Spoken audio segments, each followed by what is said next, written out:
Hi, I'm Jason. I'm Mikey. I'm Matt. I'm Kelly. And today we're going to discuss pretty much the first section of Frank O'Hara's In Memory of My Feelings.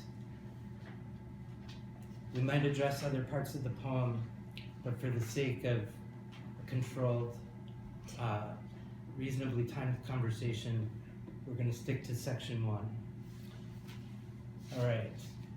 So what we're interested in thinking about is just the interplay of primarily the imagery, and the first section is full of various imagery. So let's see what we can do. So let's start with Matt. Let's go through to the taste of chilled anisette. Right. What strikes you particularly in that section? So for this section, that one part, it kind of encapsulates a lot of the sensory imagery he likes to pull in, especially in this first kind of section for his poem. The sense of taste and especially temperature is one that he likes to play around with, especially. Like I was seeing the line previously is the warm as roses in the desert, but then he goes into the taste of chilled anisette, and further along he goes into I rise into the cool skies. So this kind of imagery I think is one that he likes to, in this one, kind of antiquate into a juxtaposition.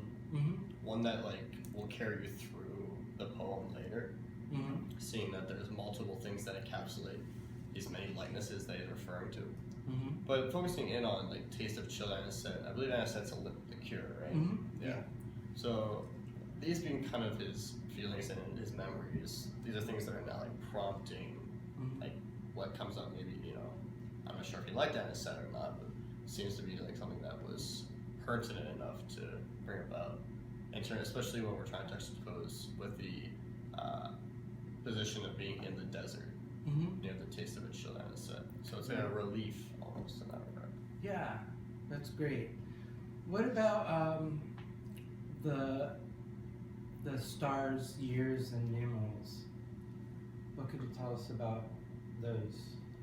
So for the stars, years, and numerals, he connects those to his several likenesses he's talking about, and I believe we discussed the relation to it being kind of those being infinite and away kind of from physical touch.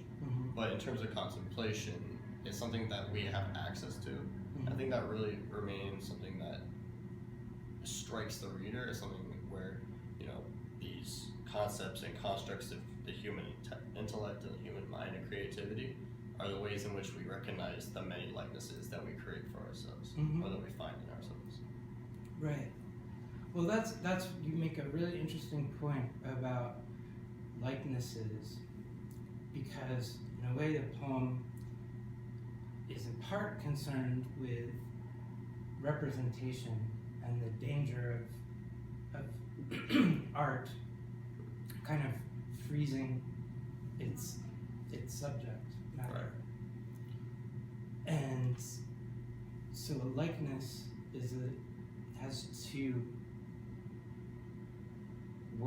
kind of valences in that position. It's like a likeness could be a portrait, right? And a likeness could be simply a kind of variation of similar things, right? So it's not the selves who have several likenesses. It's the man, isn't it? Yeah. So within the quietness is this man who carries me along, and this man, who is the man inside me, the man, has several likenesses themselves. So there's a kind of infinite regress in those first 3 lines that sends us into a kind of array of infinite possibility. Okay, great. Let's continue. Kelly, do you want to take,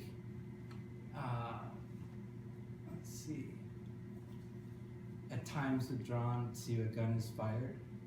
Okay. So one thing that's important to know is O'Hara's eyes were blue. And so, as is the Scott. Right. Right. Well, from this section, I get kind of a bit of the camp that we had talked about Mhm. last class. He brings up Manfred, and we did discuss what that was. It was a movie, or was it? It's a long, a kind of long poem, long Gothic poem by Lord Byron. Okay. And when I looked that up, I found that it was about a supernatural Mhm. human being. Yeah. So it seems to me as though in this particular section, O'Hara might be attempting to climb out of or stay away from these forces on his neck. This supernatural being on his neck, but he's too blue to give into that feeling of Mm-hmm. being supernatural. And then you go into the elephant taking up his trumpet, which again is symbolic of a show. It's kind of reminiscent of maybe a circus perhaps, Mhm. and the gun being fired. Mm-hmm. Right. Great. And in a way, Mikey, I'm gonna give you the next little section from One of Me Rushes to Love of the Serpent. Yeah. So it's a big chunk, but what sticks out of it? What draws your attention? Something that I'm really curious about that I don't really understand is what window 13 is. Mm-hmm. So, I mean, I don't know if. Well, the question is kind of, are we supposed to know exactly, or is it vague enough that it lets us kind of fill in the rest? Because just read that out loud. Yeah. One of me rushes to window number 13, and one of me raises his whip, and one of me flutters up from the center of the track amidst the pink flamingos. And underneath their hooves as they round the last turn, my lips are scarred and brown, brushed by tails, masked in dirt's lust, definition, open mouths gasping for the cries of the betters for the lungs of earth. So many of my transparencies could not resist the race. Terror and earth, dried mushrooms, pink feathers, tickets, a flaking moon drifting across the muddy teeth, the impenetrable moan of covered breathing. Love of the serpent.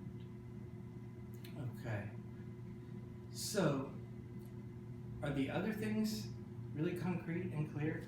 Not really. And a lot like the terror and earth, dried mushrooms, pink feathers, tickets, flaking moon. None of that really has anything to do with each other, Mm-hmm. it seems, except the fact that they all exist. And it's kind of just an amalgamation Mm-hmm. of different objects and aspects of nature and aspects of like man-made things, tickets. Mm-hmm. Well, I wonder if this is, if one of the images playing here has to do with like a horse racetrack where you bet on the horses. So I think maybe you get a betting ticket, and apparently it's in Florida because there are pink flamingos. Mm-hmm. So, but one of me wonders whether the pink flamingos are there more for the kind of pleasure of saying it than for any kind of further deep, any kind of meaning to pink flamingos. They're part of the kind of scramble of juxtaposed images that prevent us from settling in place. Does that make sense? Yeah. And so what's the effect of this? Because this is this first. It happens elsewhere in the poem, but this is the first kind of rush of juxtaposed images that are kind of pressed up against each other without punctuation.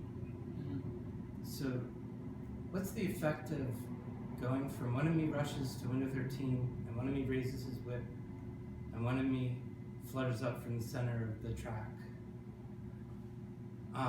Which is odd because we get the 2 lines above that section, we have money flutters from the windows of cries.